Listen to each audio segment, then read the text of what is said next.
Now we just wait. 3, go. 2, 1. Zapow! Are we live? I think we're live with a Pixley Matt. Yeah. How's everybody doing? Welcome aboard the Soul Train. We're going to be working through a little bit of some technical difficulties here as we get through this. But hey, everybody, bear with us. Comcast is being weird. I don't know why. It's hardly sending any signal for me right now, and that's just the way the cookie crumbled, so to speak. And we're going to have to live with it for at least the time being. So, it is what it is. It's been a long time since I've done one of these shows, so I'm super excited to be coming on here and going live with everybody. We're going to be doing our updated format like we kind of tested the other day, where we do a live call-in. So you're actually going to be able to dial a phone number, get me on the phone, and we're going to be able to go through things.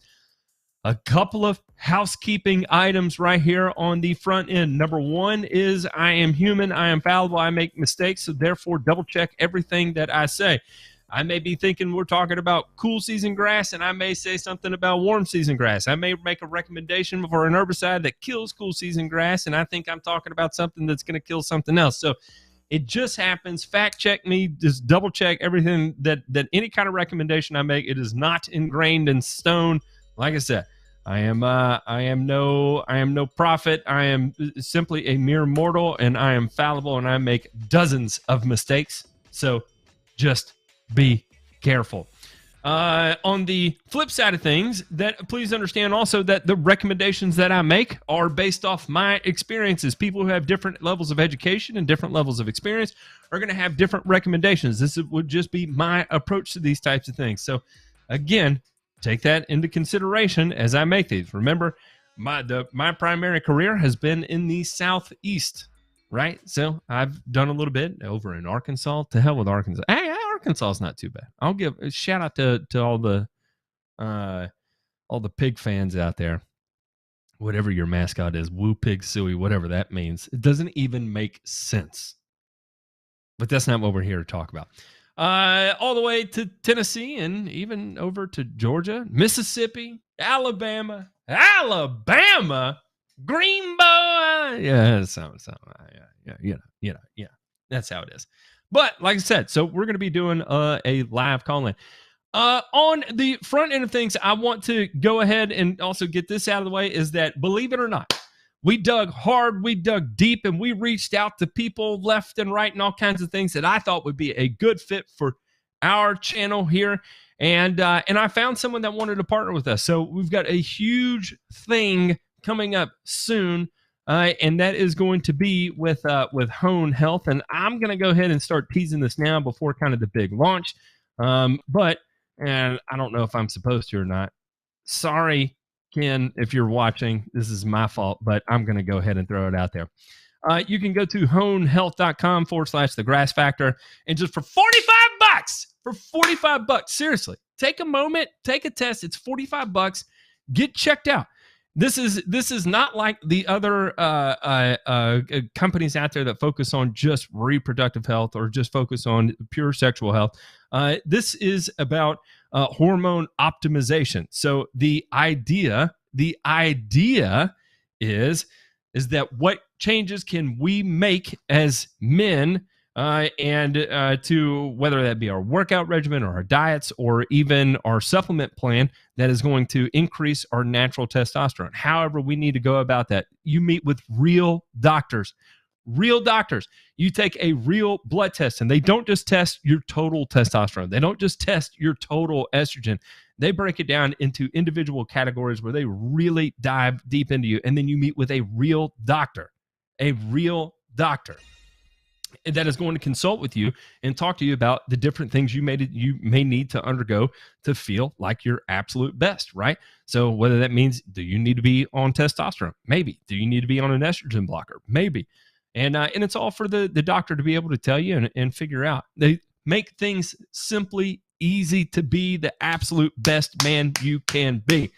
And for those of you that don't know, I've been on my own little personal health journey here because I've had some scares before in the past. I had an aneurysm in my eye last year, had two of them actually, and I thought I was going to lose all the vision in my left eye. And that was what kind of preempted me to get healthy. And so that's why I'm super excited coming on board here shortly. Our new partner on the YouTube, Hone Health, honehealth.com/grass factor. It supports the channel, it supports the guys that do all the videos with me, and especially Jay Pink, who is the real driving force behind this whole damn thing. Thank you, Liar. sir. All right. Now that we got that out of the way, one more housekeeping thing. Thegrassfactor.tv/GIE. We are considering having a live show Whoa. at. Oh, wait. Huh? You got to be a member in order to use that. Oh, my bad. Yeah. My Everyone bad. just forget he said that. And if you're not a member, you should be a member. If you're not a member, you should be a member. Because You're we were gonna talking have to about be having one to use it. Yeah, exactly. We're going to have a live show. We were considering having a live show, but again, that's going to be members only kind of sort of thing there. So we'll figure that out as we kind of cross that path and see what we can unpack. All right. Now, I guess we'll go ahead and jump right into the show. Oh, well, let me explain things first here. This is going to be an open format type of program, meaning you ask questions, we will provide answers. I will do my best to answer everything as thoroughly as I possibly can. Like I said, we have opened this up now into a call-in type of model where literally you get to call in, you get to talk to me on the phone. If you don't feel comfortable calling in, feel free to throw it into the chat. So there we go. It's just kind of is. If you do want to call in, it's 304-804-7277. That's 304-80-GRASS. 304-804-7277. Caught it out of the corner of my eye, and it tells me everything I need to know. Fremunda is the Terra Preta of the mailbox.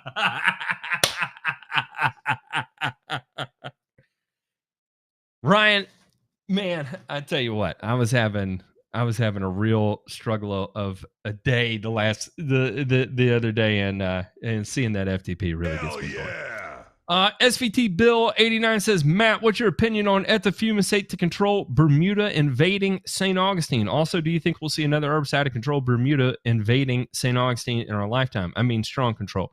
No, you definitely won't. And ethofumicate alone is probably not going to be that strong. So what I would consider is running a combination of atrazine and ethofumicate in order to get control of the Bermuda. That's one of the Green Doc specials. Learned that from him.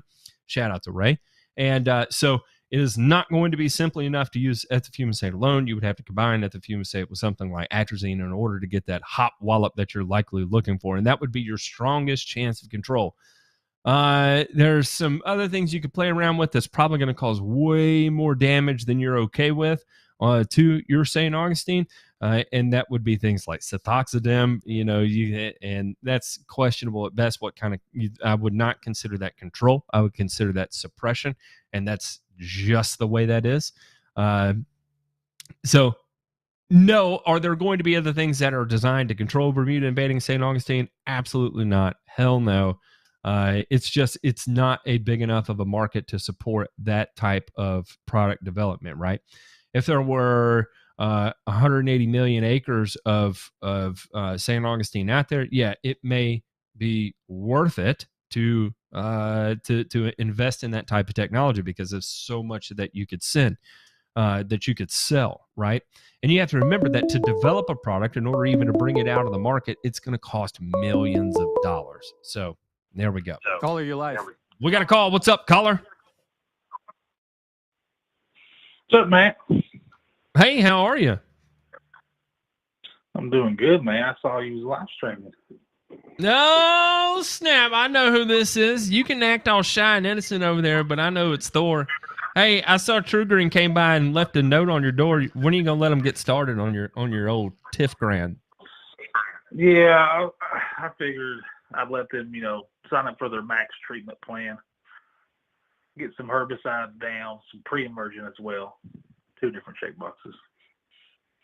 Yeah. What was his comment on your card that he left behind? Super sweet lawn. Is that what it said? That's what it said.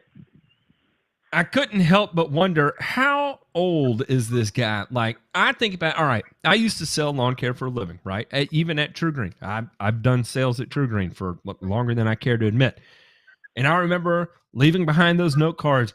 And I have to say, even in my youthful years, never once did I come to the determination that I need to write on this card super sweet lawn and then leave it.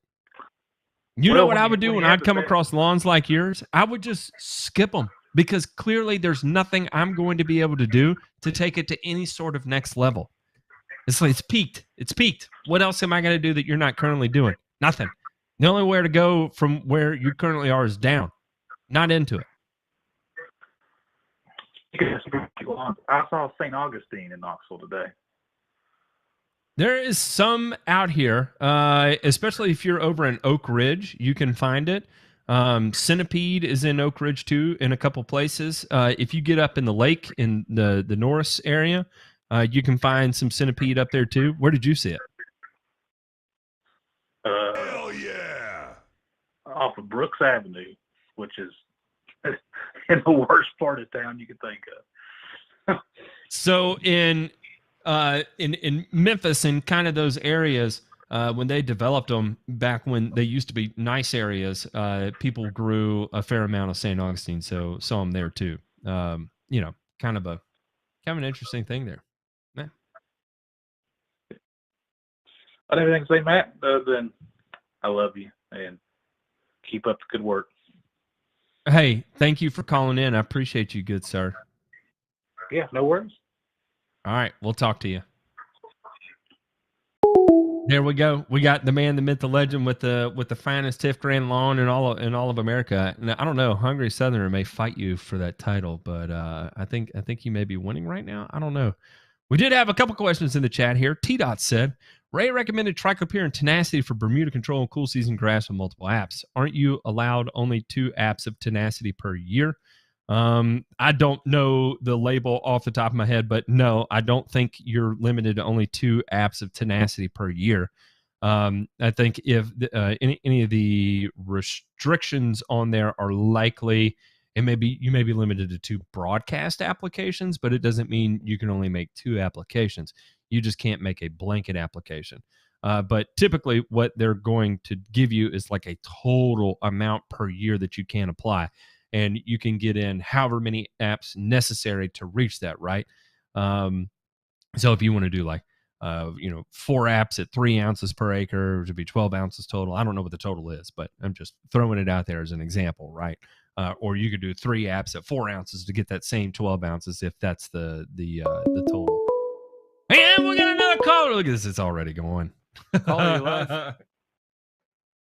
Hi, this is Outside Fire from the Discord.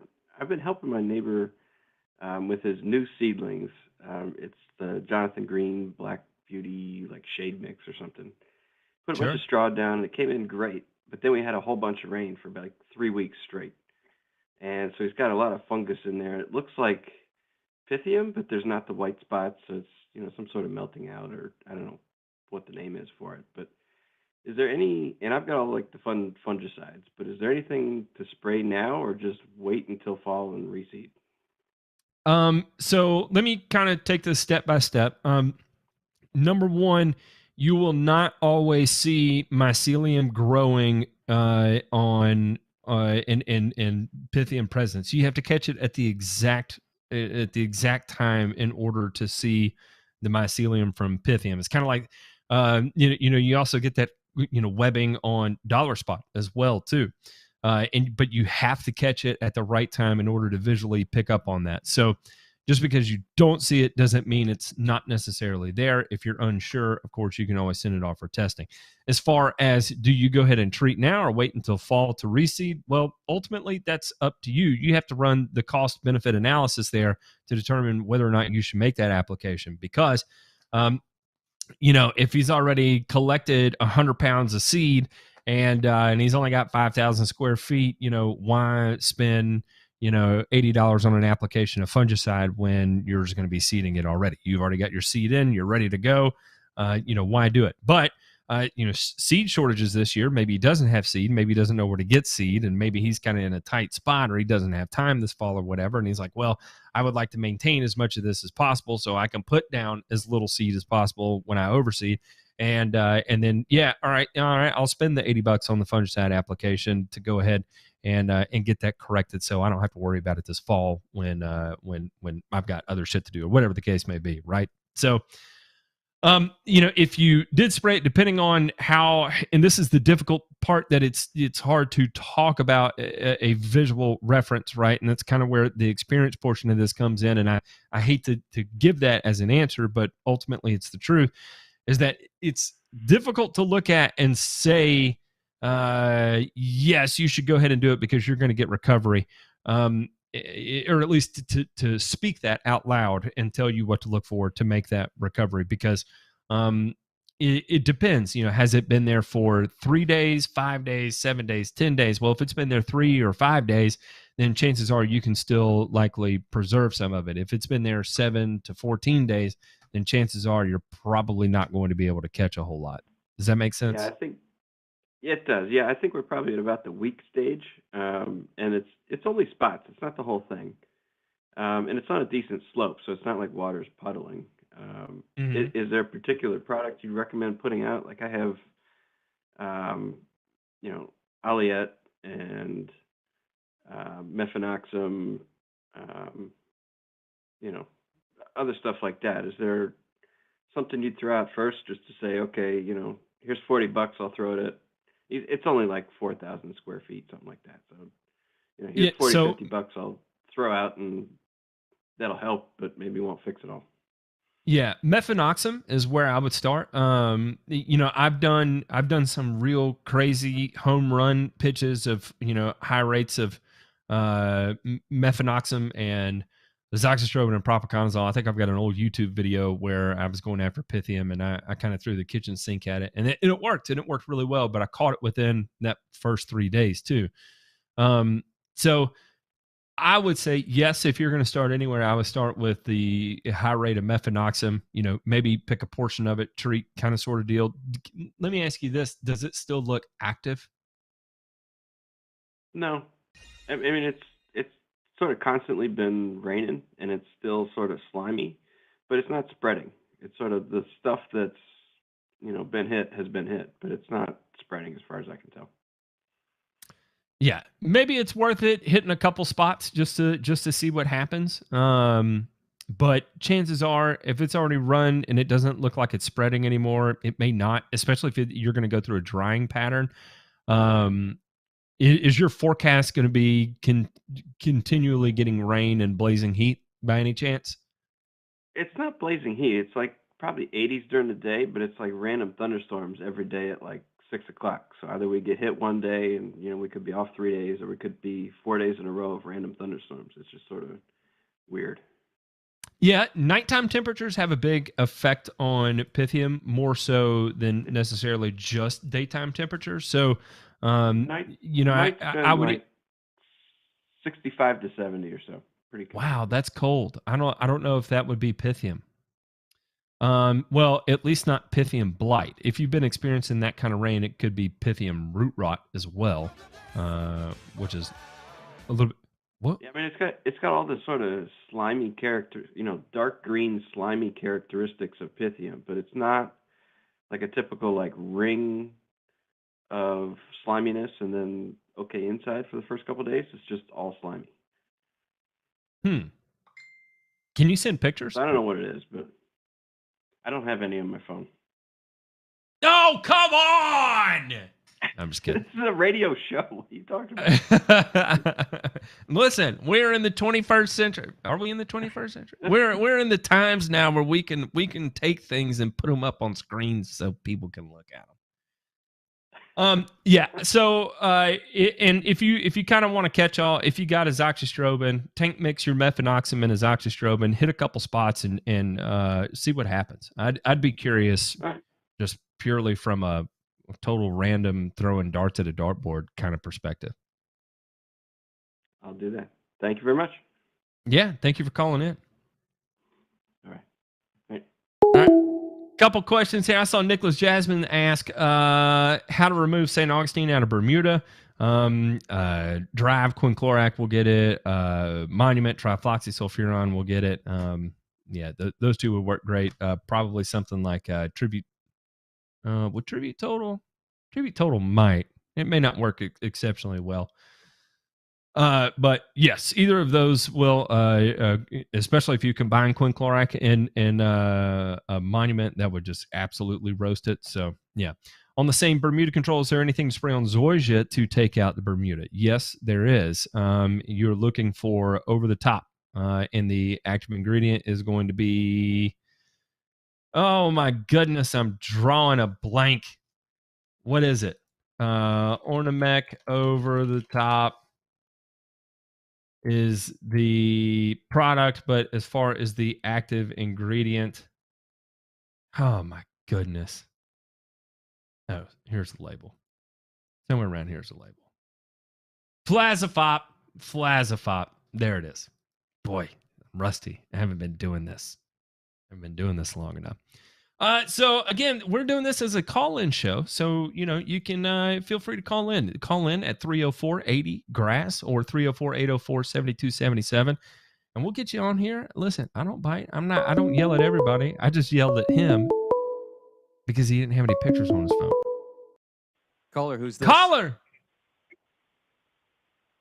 Hello, Matt. This is your favorite, I believe, from California. Hey, Alda. How are you, sir? Good, man. How are you? I'm great. I'm actually calling in not to troll, but to ask a turf-related question here. All right. What you got, man? All right. Well, I have a full kill planned in August here at my Bermuda in the front. I'm going to do a reno. And about the process of killing it off. So I'm going with glyphosate, fusilade, and I'm going to spike it with some triclopyramine. But as far as like the before I start spraying, like, do I want to fertilize, like put down like maybe, I don't know, so many, half a pound of nitrogen just to get it to start growing out? And at what point do I start to, at what point do I start to like, maybe mow off whatever's dead, or do I just want to keep all that foliage exposed to where I'm just keep spraying it and spraying it? Yeah, okay. We'll take this one at a time. Do you want to fertilize before you spray? Hell yes. Get it growing vigorously, because the more vigorous it's growing, the more movement of that herbicide throughout the plant. Yes. And then as far as when do you start mowing? Well, when you start to see it fail, just go ahead and start to mow, because here's the thing. When you expose that to additional heat and you get rid of that dead canopy, right? You're getting more sunlight penetration. You're getting more heat at the soil surface. Therefore, the Bermuda is actively trying to come back. So that way you can get that second and you can get that third application on it to truly fallow the ground. Here's the other thing. It's wasteful, but go ahead and water it too. Try to get the seeds to germinate, whatever weed seeds are present. So you can go ahead and make sure those are taken out as well. It's kind of a 1-2 punch there. You want to continue, fertilize it aggressively to kill it. And you want to water it aggressively also to kill it. Sounds counterintuitive, but that's kind of really the whole premise behind fallowing. Okay, understood. Yeah, I had it in my head, was like, just keep, treating it as if you're trying to grow it out as much as you can, but you're still kind of killing it as it's kind of growing. But I guess, would you say like maybe, I don't know, once it's all brown for the most part, then hit it with a mow, or like after 1 or 2 apps? I know I know it's common Bermuda. This is going to take looking like maybe 3 applications or something. Oh yeah, definitely going to take 3 applications. And I'd say at the first symptoms of where it looks like, the glyphosate is taking effect, go ahead and just cut it down to the ground. You don't have to wait for it to fully die. Wait till you see it, it was like, oh, I think it's going, and just go ahead and nuke it straight to the ground. All righty. Sounds good, sir. Appreciate your help. Hey, man. Look forward to seeing you here in a few months. All right. Me too, brother. Sounds good. You have a good one. All right. We'll talk to you. Bye. Do y'all hear that? We've got live calls here. You can call in live, and we'll take your call on air. This is Bananas, 304-80-GRASS or 304-804-7277. It's scrolling down there at the bottom. I absolutely love that. So we got another question here that I think I saw. Hey, Matt, how's it going? What do you think of the Eagle 20 EW on brown patch and dollar spot? Been raining every day. Temps are all over the place and high humidity. Eagle is a good product. It's okay. So what I would recommend you do is type in, let's see, NC State brown patch. If you type in NC State, one word, brown patch, you're going to see the turf files from NC State, and it'll be brown patch and turf. And this is a beautiful article written by Dr. Lee Butler over there at NC State. And you can find all your thiophanate methyl information that you want to find. Now, you got to remember here that the way they're going to rate this is the efficacy of thiophanate methyl, not necessarily by itself, but in combination with other things. And I'll tell you why is thiophanate methyl alone is okay. So if I had to give it a rating, and you'll see these plus sign ratings right here on the internet. If I had to give it, thiophanate methyl is clear as 3336. Myclobutanil. Look, it has low efficacy 1+. I would give it a plus and a half, really, if I had to rate it on something. It's not going to be very long lasting. It's going to be about as effective as Banner. And you see here, propiconazole has a plus rating. So eking up there towards about the same level of efficacy as propiconazole, maybe a little bit weaker. So was it necessarily something I would recommend? No, probably not. I would add a strobilurin to that. But if that's what you got on hand, and is the only thing you got on hand, feel free. Red Dog said, what is the best option for wild violets and tall fescue? Too hot for phenoxys. Tomatoes are nearby. Well, unfortunately, actually, you've got quinclorac as an option. You can spray quinclorac in a methylated seed oil as an attempt to do that. Or wait till the fall. Wait till the fall and do applications of fluroxapyr and triclopyr. You can combine those two, or you can buy them already pre-mixed, like a product from who is it? Site One sells one that's called Momentum FX2. That is a great product. Helena has one that I cannot remember what is the name of the Helena product. Is it Battleship 3? No, I think Battleship 3 is their cheaper three-way. That's like, oh no, it is. It is Battleship 3. It is a formulation of triclopyr, fluroxapyr, and MCPA. So that would be another good one for you to go with as well. Kind of pick your poison. Fluroxapyr seems to be one of the heavy hitters. Triclopyr is the heaviest hitter for wild violet. So if you go back, I did a video on broadleaf weed control where I unpacked quite a few studies that looked at wild violet control specifically, and I believe triclopyr was the most effective in fall applications with some occasional spring cleanup applications in order to get the best output you can out of an herbicide application. Remember, when you're going after wild violets, it is not a one and done type of application. You're not going to be able to spray it once and call it good. It is a program approach. There is no one size fits all. There's no one application, smoking gun. It is multiple applications. You have to stay on top of it. When you see it regrow, you got to go back at it again. That's just the way it is. You got to go. So hopefully, Red Dog, that helps. And good luck getting after it there. But like I said, I did that video on it. You can go back, check it out, and I actually unpacked a couple of the studies there where they looked at it over a multi-year type of deal. If you would like to call in live, feel free to call in live. The phone call is 304-80-GRASS, 304-80-GRASS, or 304-804-7277. Feel free to hop in here, get on the phone. We don't bite. We don't do anything crazy. Do we do anything crazy, J-Pink? You tell me. No, we don't do anything crazy. We don't I'll do answer anything this crazy. question from John Cruz in the chat. Star Trek. I don't know what that means. What does that mean? He asked Star Wars or Star Trek. Oh, okay. Can I give my answer on this? Yeah. None Either? of them. Yeah. None of them. I have seen. I'm looking at it here. What is one live? Oh, answer this one live. I have seen. I was going to say I've seen none of them. I've seen neither of them. And I don't. Yeah, so it would be really difficult for me to say because I've seen nothing. Caller, of the who's sort. this? Barry. How's it going, man? I appreciate you calling in. How can we help you? Hey, how's it going, buddy? I'm good. I'm good. How are you? I'm gonna turn this other thing down. Turn down the radio in the background. Well, I guess the internet browser in the background, so that way it doesn't echo through. We'll communicate was. a hell of a lot better. How you doing tonight? I'm good, man. How are you? You out raising hell, or you're not doing those things? No, I'm just watching TV, man. It's 9:00 at night, raining outside. No fun. It could be worse. You could be out there doing the types of things that end you in jail or worse. You know what I'm saying? Correct. Yeah.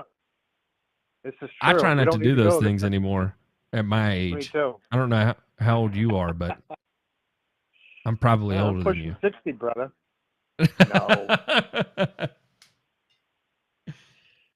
You're not older than me, bud. I know, but I'll pretend like I am on YouTube. That's the whole premise of YouTube, right? Is that you get to be whoever you want to be. Yeah. You're a lot smarter at this crap than I am. No, that's not true.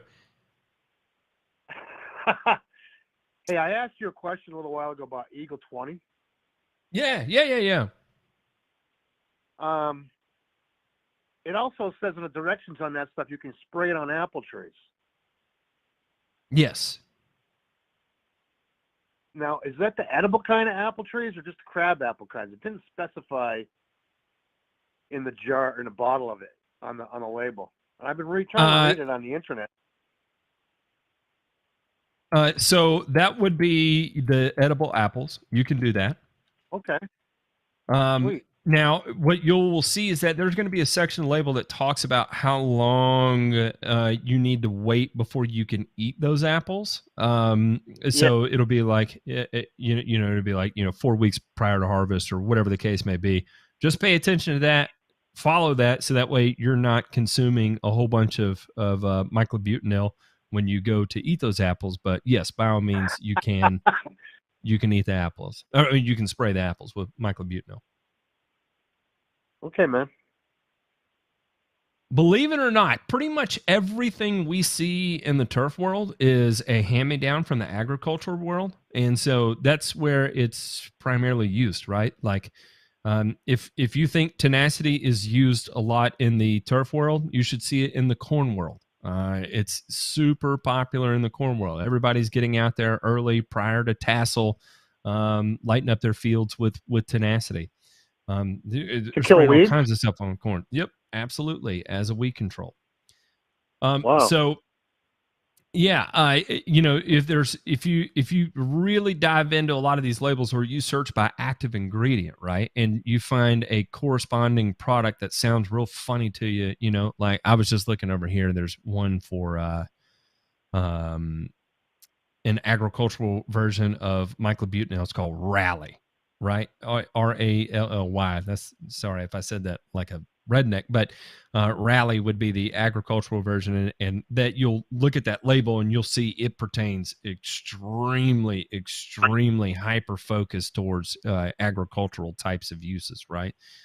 And so you'll see things on there like wheat and grain and barley and apples and fruit trees and nuts and all kinds of crazy stuff, right? Isn't corn a type of grass?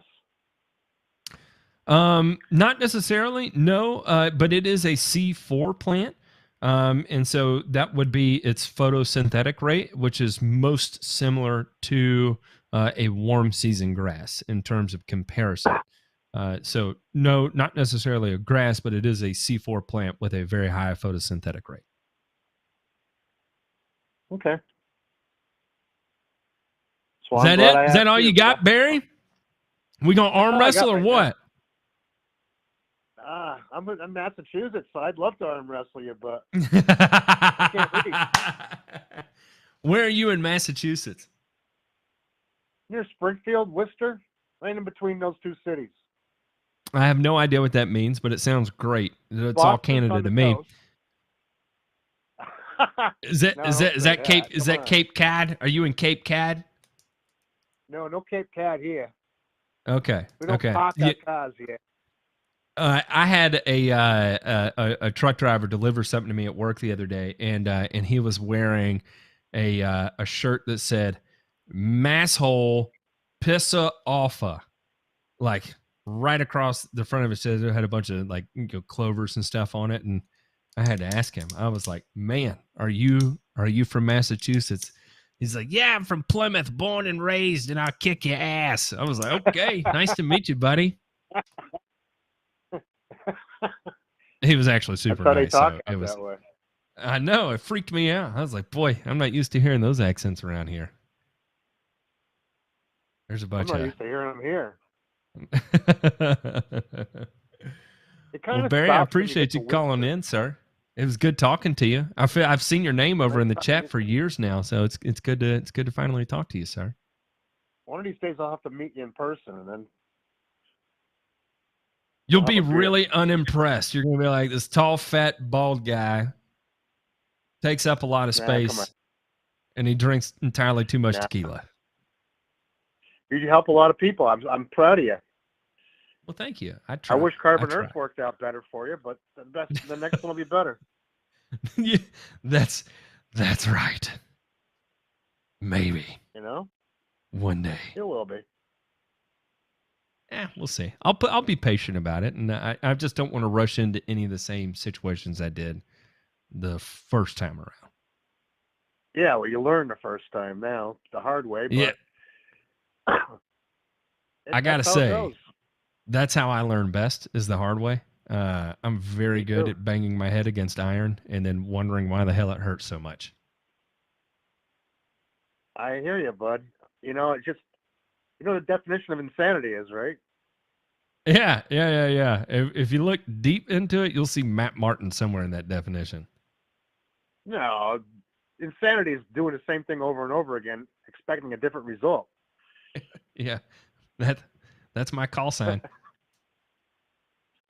Nah, you do good, man. Thanks for your Well, help. Where's Ray I tonight? appreciate you calling. Huh? Hawaii? Where's Right. the Green Yeah. Dock? Yeah, Green Dock's in Hawaii, and Ryan DeMay is in Ohio. And they couldn't make your show tonight? I don't know. They could have. It was just kind of an impromptu kind of thing. We didn't really plan this. Yeah, I that's cool. texted J Pink at about 8:22 and was like, "Hey, do you want to stream?" And he was like, "Yeah, to hell with it. Why not?" But they will be on the stream later this week for certain. When we do, Good. we're going to do a Thirsty Friday this week, I believe. No, it's And- Thirsty Thursday. Okay, we That got was a Thirsty Thursday typo, this week, yeah. and we've got Nate of Barefoot Lawns on, and I'm super excited to have him on because he's been a friend of mine for a long time, and he is a character to say the least. And actually, he just sent me an email that he got from his customer. It's funny, and I'll let him talk about that on the show. So we got an absolute fantastic guest coming on Thursday, and I am super stoked about it.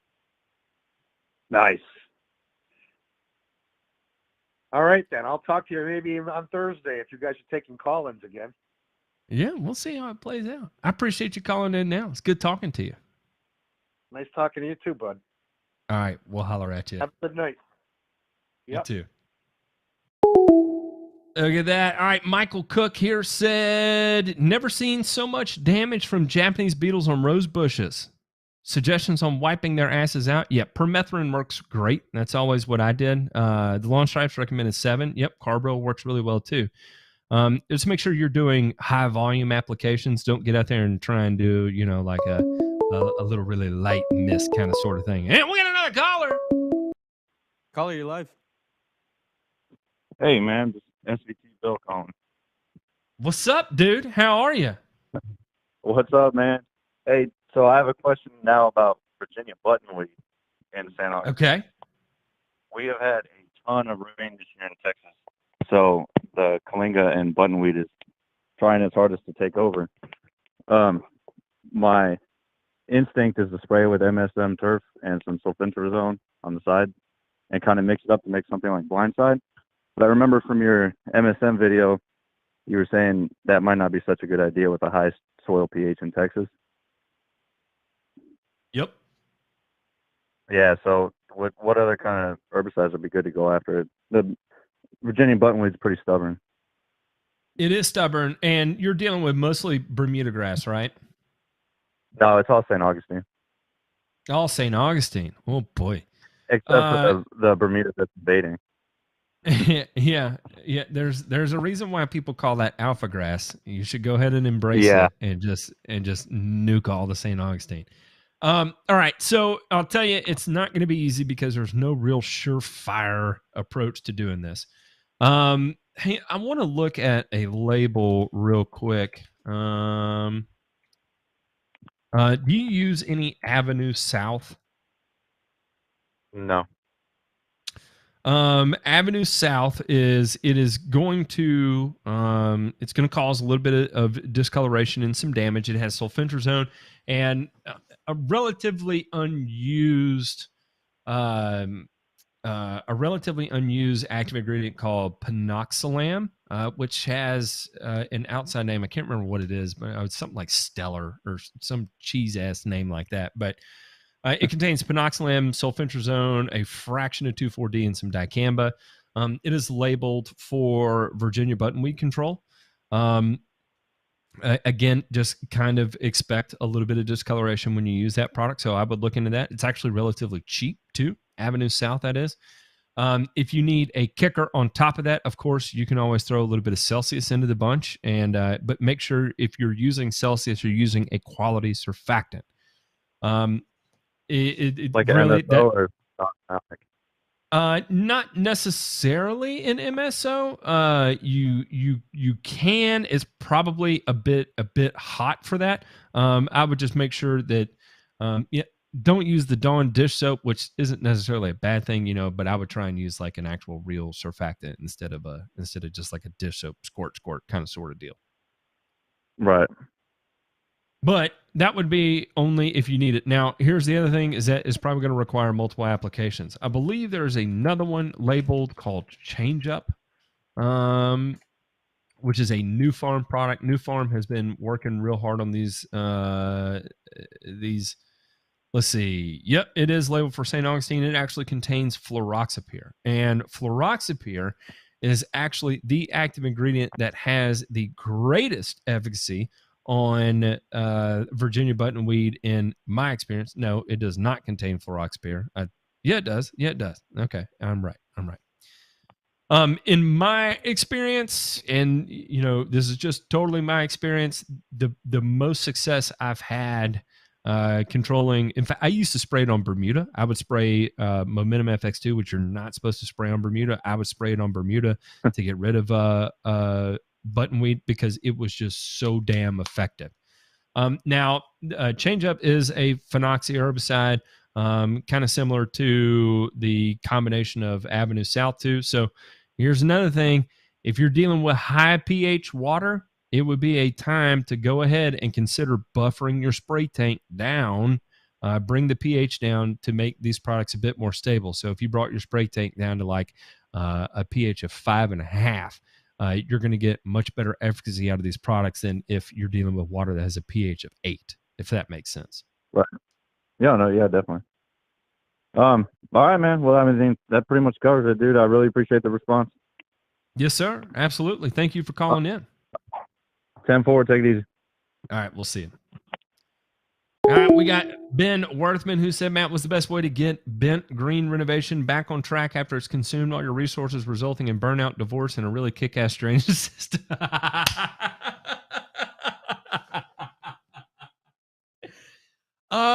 Just take a break. Wait till fall, man. Wait till fall. Give it a month. Take a month off or a year off even. I mean, here's the thing, Ben, is that when you're doing that on your property, you get to do it at your own pace. You don't have to do it all at one time. So yeah, take it easy, take you a break, drink a bunch of really, really expensive scotch that you can't afford, and it'll all be good. Once mixed in a tank, is there a difference between a WDG, SC, DF, WF, or is that just the form the product comes in?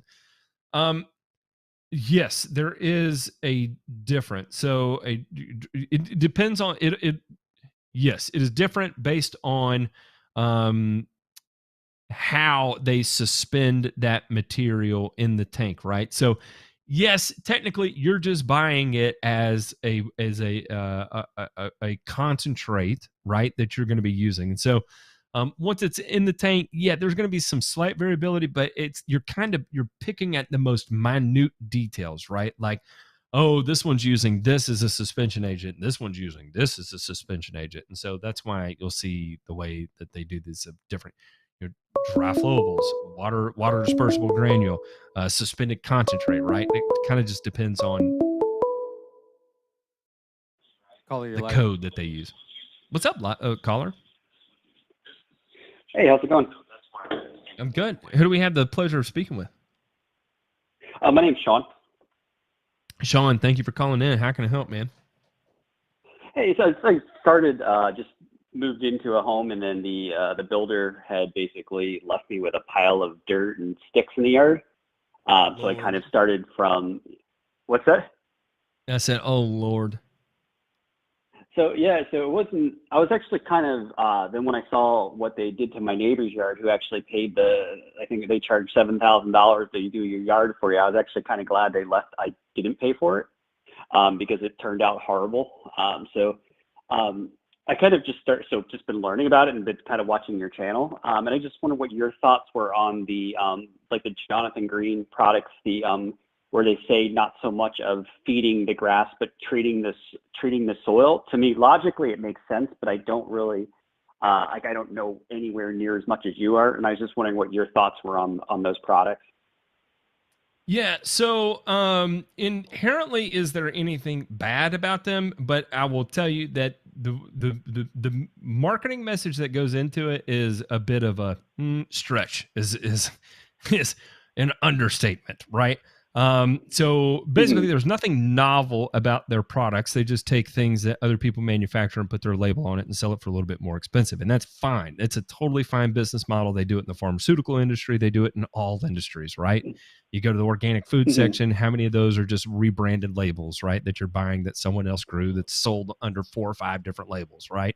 And everybody argues over the final penny that gets saved. So I'm not saying that from that standpoint. However, there are certain things that I do take issue with. So, for instance, when you say like 1 bag of lime equals 15 bags of lime, which is one of the things that was stated to me about one of their products called Magical, right?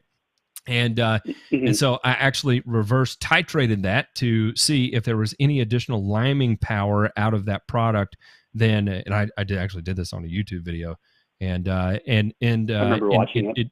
Yeah, it had no additional liming power to that product than just a traditional lime. It may be a bit of a finer grind. It may be a little bit quicker, but also that buffering capacity is going to be quickly used up because it is a fine grind and because you're applying so little of it that your buffering materials just immediately reacted in the soil and it's gone.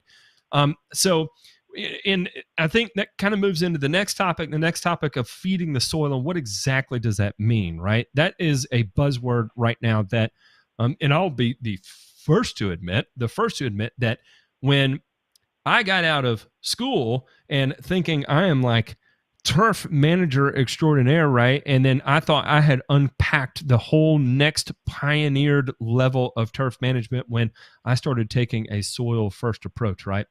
And what I ended up finding out was that I spent a lot of money chasing things that I didn't need to necessarily chase, right? So here's the thing is if you can provide a solid agronomic foundation, right? And what I mean by an agronomic foundation is that, you apply nutrients based on deficiencies, you time your applications accurately, and you get good genetics growing in your grass. You're growing the right plant in the right place kind of sort of deal, which is actually coincidentally, the very first principle of organic farming is right plant, right place, right? And the same applies to turf grass in the same way.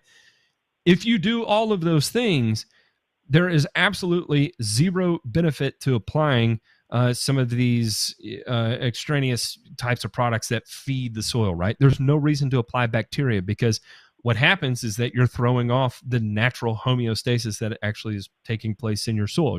There's no benefit. You can overload bacillus, and if you took a soil that was devoid of bacillus and you applied bacillus, yes, you can elicit a response. But if you just grew a healthy stand of turf and you applied bacillus to it, you're not really going to see a whole lot of benefit out of it. No more than you would out of just a fertilizer application, right? And what's interesting is that now that the shift is moving over towards what happens in the soil when we apply fertilizers, that we realize is that actually there's not too many bad things that end up happening. If any kind of negative interaction takes place, it's very quickly remediated because you have a naturally healthy soil population of various microbes that keep things in check, in a natural check and balance system, right? So be wary of these things. And understand that as tools in the toolbox, what they are actually doing is that they may be buying you time, because I'll tell you, even from this perspective, right? Like if you use an organic fertilizer, there's nothing wrong with organic fertilizers. I love them, but I love them because they function exactly like a slow release fertilizer does. And sometimes I can get them cheaper than a conventional slow release fertilizer.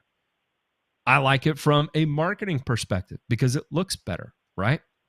And depending on how aggressively I move into that space, if I need to buy 6-8 weeks between my first application and my next application, that may fit the bill for me, especially if I can find one with the type analysis that I need. You'll notice organic fertilizers still have the 3 numbers on the back, the N, the P, and the K, right?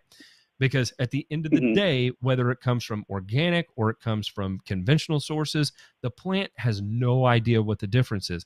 The plant is still taking up ammonium. The plant is still taking up nitrate. The plant is still taking up phosphate. The plant is still taking up potassium. It does not know if it comes from an organic source or not. And the soil microbes adjust to whatever it is you're applying. So as you move through the nitrogen cycle, you're going to have this proliferation of all these nitrifying bacteria that occur as it moves it through its process of ammonium to nitrate, nitrite, and all that fun stuff, right? So that happens all naturally. And so, yeah, you can build a product that you can say promotes things, but in reality, it's not really promoting a whole lot more than what was already taking place. Because at the end of the day, those organics are still supplying NP and K, which is what's doing the heavy lifting for you. But what it does do, it takes out the complexity of having to stay on a regimented program, right?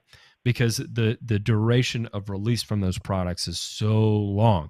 In effect, it makes things easier if you don't know which way to go. Yeah, like I know, so I did a soil test because I just kind of started to realize how expensive this stuff can get. Like I know my 3 macros are low, but all of my micros are either high or right in the range that Soil Savvy produces. And I had looked, and so where I live in Pennsylvania, there's a lot of mushroom farms. And anytime we just got some rain, and I said, sure enough, I said to my girlfriend, I said, watch, tomorrow morning, the backyard's going to be full of mushrooms. And everything I've read on that so far, it's not good or bad. It just shows you that your soil is basically doing what it's supposed to do. And is that like kind of a correct assumption? 100%. And I'm gonna back up a little bit. You said Soil Savvy, and I'm going to explain this to you, and I'm not going to say it's good or bad. I'm just going to say it's not a complete and total picture of what's actually taking place in your soil. So a Soil Savvy test they use a method called the ion exchange resin. So they have they have a resin that will adsorb, not adsorb, both anions being like nitrogen, phosphorus, and also cations being like potassium and calcium and magnesium. The problem is that it only is able to absorb what dissolves in water, because you've got that solution of liquid, right, that exists in there, and then you put your dirt, or you add water to your dirt, right, to stir it. And then it has that little capsule that absorbs the ions, basically the things that dissolve in that liquid. So if it doesn't dissolve in that liquid, you're not taking into account the total picture of what the root actually can find, right? Because if you have a plant growing, there is a symbiotic relationship between the soil and the plant, where the and also the microbiology in the soil too, right? Where the plants will release certain acids from the root, like citric acid, malic acid, formic acid. All these things get released via the root in exchange for the bacteria to donate a nutrient to it, right? So in effect, you're solubilizing relatively insoluble compounds that exist in the soil, like calcium phosphate, for instance, extremely insoluble. You can put it in water for as much as you want, and you're never going to get it to dissolve. But the root can still go out there and find it because of this this relationship between the root and the soil and the biology in the soil. So, but your soil savvy test will not see that. It's only going to see what is in solution in water. So, and where that can be critical, that can be a very pertinent piece of information for you. Like if you are moving from V1 to V2 and you're growing corn, and you need 140 pounds of nitrogen available, and you need 300 pounds of phosphorus available, and you need 200 pounds of potassium available. Well, if you take a snapshot in that moment and you see you don't have it, well, that gives you the data you need to make a corrective action immediately, so you can hit your 275 bushel an acre that your goal is, or whatever the case may be, right? Or you can run a cost analysis there to see if it's worth your money to do that. However, in the turf world, turf grasses are much more resilient than that, because we're not going for harvest. We're not going for a bushel per acre return on investment. Yeah. So we don't need that narrow window. That narrow window would only be applicable really for a single application, because there's going to be so much variability between one application to the next that minute changes in rainfall, or if you're irrigating from a well, there may be a slight pH change at the soil surface, and therefore you're going to see a completely different micronutrient profile than you did on your first test. So then it becomes necessary for you to take a soil test between every application, and that is ludicrous. That is absolutely ludicrous. Nobody should be doing that. So what I would recommend is, if you have moderate to low pH, go get a Malic 3 test, and any of the major labs that are out there will perform a Malic 3 test. So Waypoint, Midwest Labs, Logan Labs, Spectrum Analytics, they all do this. It's the industry standard. The ion exchange resin is cool, but it's not really that applicable to turf based on the conventional wisdom that we have in the industry. I kind of went on a tangent there, and I don't even remember what your original question was. Oh, yes, mushrooms. Yes, mushrooms are a symptom of, I would say that is a symptom of healthy soil, because that means everything is coexisting correctly together in order for a mushroom to be able to develop. Yeah, because I noticed like my neighbor, he thinks I'm crazy because I'm always out working in my yard, and it's the whereas he just kind of like takes an approach of like, oh, I just cut it and leave it there. It's like, well, he asked me the other day, he's like, why do you have so many mushrooms in your yard? I'm like, I think it's because my soil's good. And he's like, why don't I have any in my yard? I was like, because I think your soil's not good. Just a different approach, like you'll see, because they're right next to each other. And it's like, I cut my lawn every 2 days, where he cuts his once a week, and he lets his, he has the Kentucky 31. So it just grows ridiculous. Like he's probably cutting off like at least 3 inches every week, where I did more of a turf type tall skew Kentucky bluegrass perennial ryegrass mix throughout my yard, and it stays shorter, but it's a more uniform growth. And it was the whole idea behind me cutting it so much was I had a lot of problems with quackgrass when the spring turned around, and I first learned what that is and how how problematic that was to get rid of it. And my problem spots in the yard, I was able to choke it out pretty well by just keep cutting it down and then just putting an aggressive Kentucky bluegrass in the area. Very cool. Very cool. Yeah, so I appreciate your time. I really appreciate your channel. It's great information. Awesome. Well, thank you for tuning in and thank you for calling. I really appreciate it. It was great talking to you. You as well. Thanks a lot. All right. We'll see you. Yep, bye. As I got a great call. I love hearing the newbies undergo these things. Jeremy Bosch asked, what is the difference between a methylated seed oil and a non-ionic surfactant? So when you see a seed oil, like a methylated seed oil, think of it more as a penetrant. So it's designed to penetrate the tissue of the leaf, where a surfactant is designed more so to, and I use this loosely. I'm taking a lot of liberty here when I say this, but to coat the leaf, right? So one is designed to penetrate, the other is designed to coat, a light coat. I hate that. Would it be like a glue? No. Okay. All right. I was just curious. My mower has only 1/2-inch increments on blade height. I would love to cut in between roughly 2.5 inches. Any tricks to get finer control to change the effective cut height? Maybe put a layer of rubber on your wheels would be my guess. Caller, your life. Hey, Matt, it's Ben. How you doing? Oh, Ben the Lawn Guardian. How are you doing, good sir? I'm doing good. I don't think I've ever seen you do this type of show before with the live calls. I like the setup. Yeah, this is the first time we've done it publicly. We did it privately the other day as kind of a test run, and now we're doing it a little bit more of a test run publicly, and it's a lot of fun. I enjoy this. It keeps things moving where I don't have to keep things moving, right? It's nice. I like that. Sure. No, that makes sense. Well, I do have a question for you. You know, my lawn situation, and I've been using ammonium sulfate primarily for my fertilizer. Just been using like it's that APF sprayable ammonium sulfate that I just get up at Rural King. I think you can get it at some other places as well, but I'm running out of that, and I didn't know if you had any recommendations of stuff I might be able to pick up locally that would be maybe like a more like advanced or like better ammonium sulfate fertilizer. No, because there's not really anything more advanced than ammonium sulfate's ammonium sulfate, right? You're going to have different degrees of purity, and a lot of that is kind of hard to sort through. And you'll see it in different colors too, and there's really no advantage to one color or the other. Don't let that fool you. Okay. So the pink ammonium sulfate is just as effective as the white ammonium sulfate. The pink ammonium sulfate comes from Honeywell Advanced 6. The white ammonium sulfate comes from American Plant Food, APF, like you have there.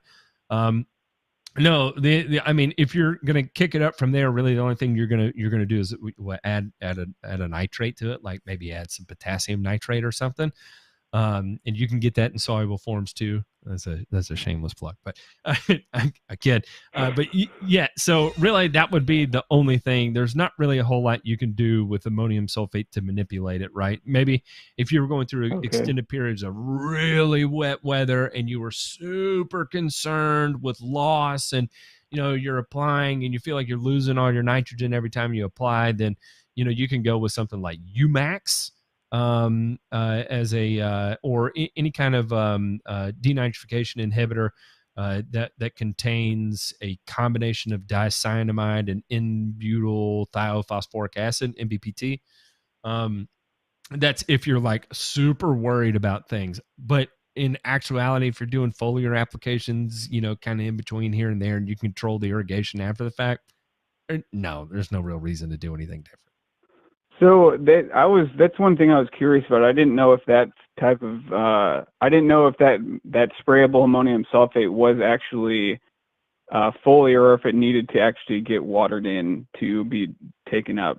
So does that actually is taken through the leaves of the plant?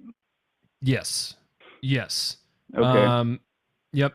Ammonium will be foliarly absorbed. Sulfate will be foliarly absorbed to a degree. It's not going to be 100% foliar efficient, and that's why it is required to be watered in as well.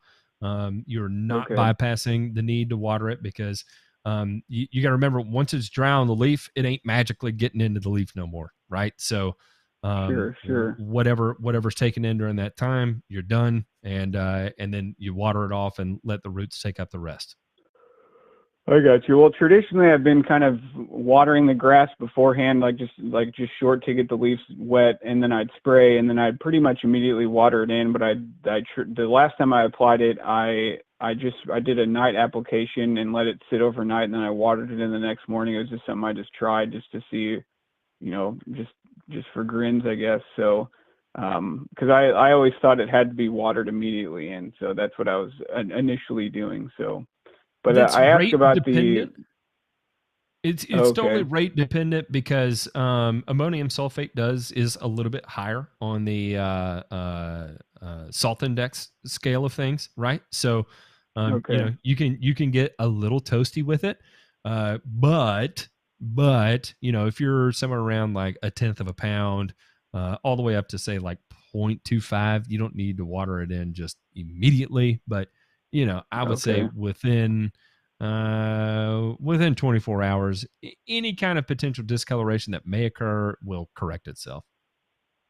Sure. No, I'm only applying it at a pound per 1,000, so I'm only getting just under a 1/4 pound of N from it. So, but yeah, I was just asking about different sources of it because I know ammonium sulfate's generally where I've been told to get my nitrogen source from because of the pH issue I'm running with, but with all the fancy stuff I hear like UMax and stuff like that, because Brandon talks about that a lot too, turf culture. I know that's urea based, and I didn't, I've just been trying to stick with ammonium sulfate, so that's why I call and kind of ask about that. So UMax contains both a denitrification inhibitor and a urease inhibitor. You're not applying urea, so that portion of it is moot to you. But a denitrification inhibitor, it does apply to you because ammonium sources of nitrogen will go through denitrification. So it would, but again, in your type of scenario where you have control over these things and you're not loading the soil with 3 pounds of N because you need it to last 120 or 180 days, it's just not, if you were applying every 6 to 8 weeks on a customer's lawn, I would look at it. But you're not, so I wouldn't spend the money on it. I got you. So just kind of keep staying with the APF that I've been using is just fine. Yep, and the different grades where you'll see spray grade and this and that really just has to do with the particle size in the bag, right? So even if you find a larger particle size, a lot of times you'll find that cheaper. It may be a little bit slower to dissolve, but it's all the same. Well, the stuff I get from Rural King's super cheap. I mean, it's like $15 for a 51-pound bag, and it lasts me a good while. So, do you have any recommendations for something I could spike into my tank mix when I apply it? Say that again. Do you have any recommendations on something I can spike into the tank mix when I apply that ammonium sulfate? To spike into the tank mix? Yeah, like to mix in with it. Just for grins and giggles? For additional color? What are you looking to do with it? Yeah, just for additional color or anything else that's just beneficial to anything. So with the sulfate portion of it, sulfate is there's data that suggests that sulfate will elicit greater tissue concentrations of iron, manganese, and zinc. So you can play around with some iron, manganese, and zinc. Magnesium wouldn't be a bad one either because it plays a critical role in chlorophyll production. And, especially if you're applying it foliarly like that, yeah, man, you throw a little iron, magnesium, manganese, and zinc mix in there and you'll turn some real funny colors. All right. Well, that's all I had. I just wanted to jump in and say hi and ask that quick question about that. So I appreciate all your help with everything, because the lawn's looking real good this year, especially this time of year compared to where it was last year this time. So hey, I appreciate you, and Ben, I'll tell you, I've been on my best behavior. No spicy from me. That's some inside baseball for everybody at home. Ben and I were talking one day, and I was talking about how sometimes I just want to say crazy stuff online, but I don't. But I didn't. He warned me of the pros and cons, and so I'm on my best behavior. Thank you, Ben. I look up to you. Well, you're looking great. The show's great, and I guess I'll just talk to you soon. You have a great week, man. You too, Ben. We'll see you, buddy. All right, see ya. That is awesome. That is Ben, the Lawn Guardian. Everybody go show some love to Ben. I can't get enough of him. He's great. Let's see. We had a couple questions here. Do you plan on granulars again? Yeah, at some point. Yep. No, but that's super expensive. We're talking about people ask me about that kind of casually, like, oh yeah, you're gonna do that again? Yeah. But that costs millions of dollars. And I don't have millions of dollars. I don't even have thousands of dollars. I barely have a couple $100. So when I say I lost everything doing that. So to work up the courage, the gumption to be able to go after that again, one, it requires millions of dollars. And I'm not saying one or two, millions of dollars. It's a very big undertaking. So it's not something I'm just going to casually jump into, I promise. What is the difference between it? Oh, yeah, we already talked about that. How to get rid of weeds if you have a lot of animals and you want to keep it non-toxic. Is there no way? Unfortunately, no, there is no way. But if you do abide by the label when you make your applications and the recommendations that are on the labels, you and your animals will be safe to make these applications. But what's imperative is that you study, learn, and execute as the label states. Failure to do so opens yourself up and your animals to risk. It's not necessary. Read, study the labels, execute correctly, and you've got nothing to worry about. Let's see. If you would like to call in, we're taking calls live. You can call in at 304-80-GRASS, 304-80-GRASS, or 304-804-7277, 304-804-7277. I love the live calling thing. It's a lot of fun. Andy Kelly said, I recently went out with Armada and Cleary's Taint Mix Group 1, 3, and 11. How likely would it be to build up resistant disease combining those products if I use that taint mix every 21 days for the season?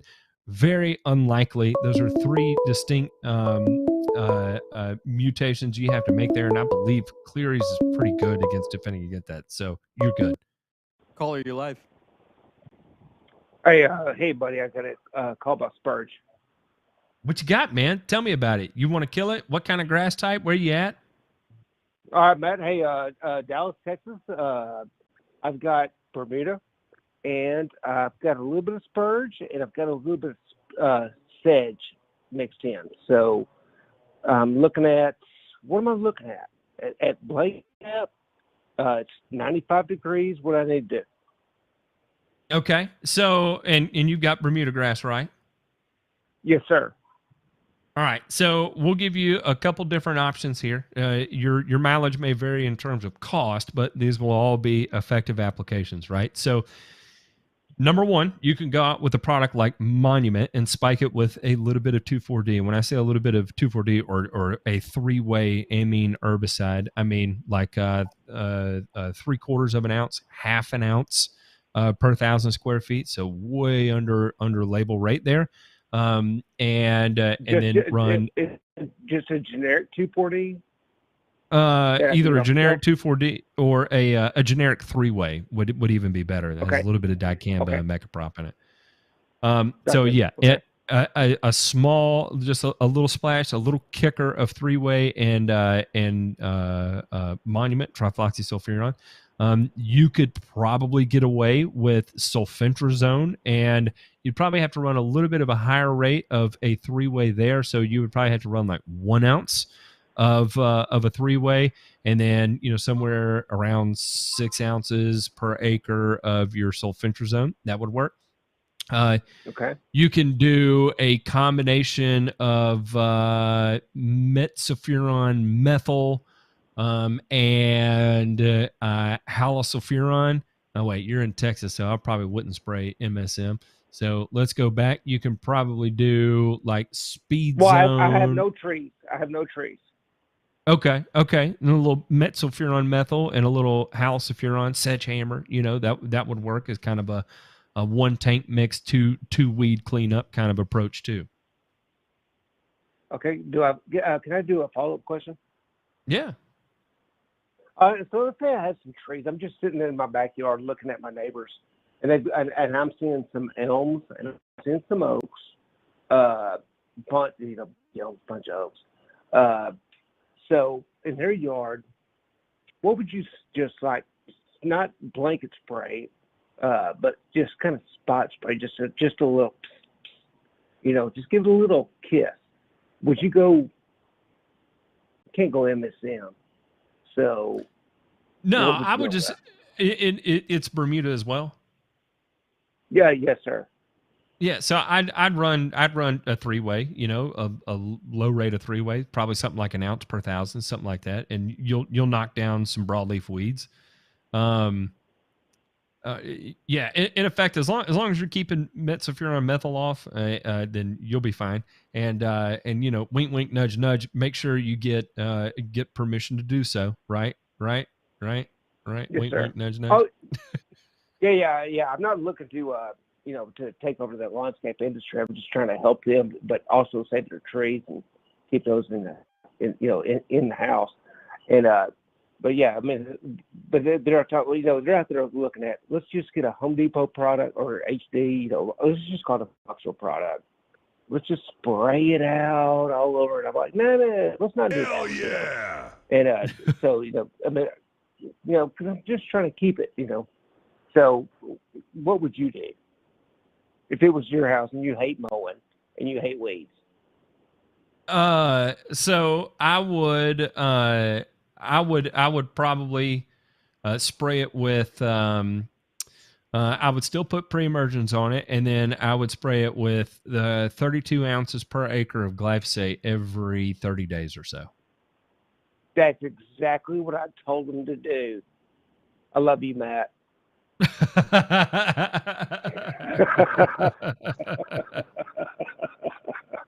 But a low rate of glyphosate like that is, it'll act as a growth regulator. You'll get some discoloration out of it, but you're not going to kill the grass. It's not really going to grow, and it's going to keep it pretty clean for the most part. Now, is that going to give me any pre-emerge or no? Definitely not. No. Okay, well, yeah, that's not what they're looking for, but I'll get some prodamine and I'll just throw it over the fence and we'll be good. Yep, that'll work. All right, you're the man. I love you, Matt. Yes, sir. Thank you for calling in. Hey, Matt, one last thing. Yeah. I would let my wife carry your baby. Good night. Good night, sir. You never know where it's going to take you when you're live. That's the beautiful thing about doing this live. And you too can be live as well. Feel free to call in at oh my goodness, 304-804-7277, 304-804-7277. That is 304-80 grass to be live right here on the Grass Factor.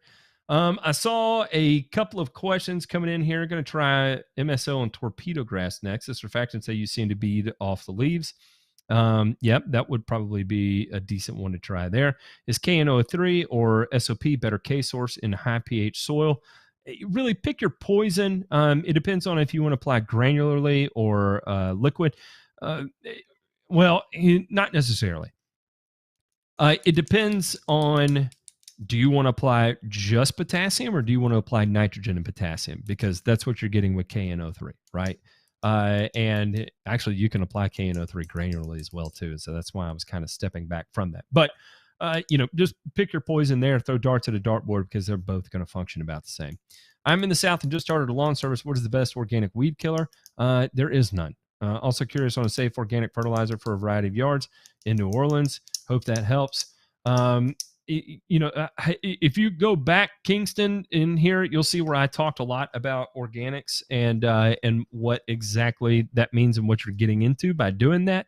Composted poultry manure is probably the most complete package that's out there. So I would probably look into something like that still allows you to hit your macronutrient levels and get good performance. But as far as an organic weed killer, especially selective organic weed killer, and you're talking about poison ivy, it doesn't exist. Where am I? I got kind of what about NOS? It's just DCD. Seems to work well for me. I know empirical, and it's maybe $15 more versus urea from Site One. Dicyanamide, like that DCD is good. That's a urease inhibitor, but it is nothing nothing extra special there. It's just a urease inhibitor, but it works fine. I've got no issue with it. I like the urease inhibitor plus the NBPT because you do get that denitrification and you tend to get a little bit longer protection out of that nitrogen application. Why not peptides with AMS? You can totally do that too. But it just depends on which way you want to go. There's so many different options. I don't know. I don't like recommending my own products. By the way, free shipping at subvertnpk.com right now. And that's all I'm going to say about that. Color ferrous sulfate goes good with AMS. Yep, that's true. It does. It's acidic, so it helps with the uptake there. Matt, if daytime temps are 85 plus, would an amine work just as well as an evening ester apps? Thoughts on surge? Yes, if the temperatures are that high, I would not be applying esters even in the evenings because that can revolatilize. If you get a strong dew or something, that can volatilize. So if any of the temperatures are at 80 or above, I would probably stay away from esters altogether. Thoughts on surge? I don't really like surge because of the low rate of sulfentrazone in it. So if you want to run surge, I would bring up that rate of sulfentrazone that is in it. I think there's a 2 ounce per acre rate in there, so I would add a 2 ounce per acre rate to that, but double check my math on that before you go ham with it. What's up, Ken? How are you, Polo? Glad you're here, sir. Matt, good days are coming. Hey, I appreciate that, sir. I appreciate you, Super TA. Good to see you here, buddy. Is there a more economic Bermuda control option for a fescue loam besides Pilex, Fusilade 2, and Triclopyr? Any suggestions are much appreciated. Just Ornamec over the top or Fusilade, kind of pick your poison there. Combined with Triclopyr is going to be about as cheap as it gets. That's as cheap as it gets. Or glyphosate, of course, but just understand that is a complete reset button. Living in Vegas, nuked my fescue and seeded Sundancer buffalo. Oh, coming in thick now. Following approximately a Bermuda program, plan to back down the end next year. Any tips? There's almost no info. Geography Nerd 48. Unfortunately, I have zero experience with buffalo grass. I would not even know where to begin to direct you for that. So I apologize, but no, I don't know how to guide you on that. And I know there's some there's buffalo grass is weird about herbicides, so it's difficult for me to make a recommendation on it because I just don't have the experience, sir. Would love to see an episode on all buffalo grass. Yeah, I need to do some reading about it and see if I can't put something together for it. Do you sell a service to do a personalized soil test reading? No, I do not. But if you want to send your soil test to mail@thegrassfactor.tv, when I do this show with my boys, Ray Ito and Ryan DeMay, we might be able to get to it. I can't make any promises, but we have done those before in the past, and it doesn't hurt to do things like that from time to time because occasionally we need some things to look at. J Pink, I don't know about you, but I say let's go ahead and call it. We've been going pretty hard in the paint here, and I think we had one hell of a show. Real quick housekeeping. If you stop it, J Pink, stop it, unnecessary. What? Look at that. Stop it. Holy shit.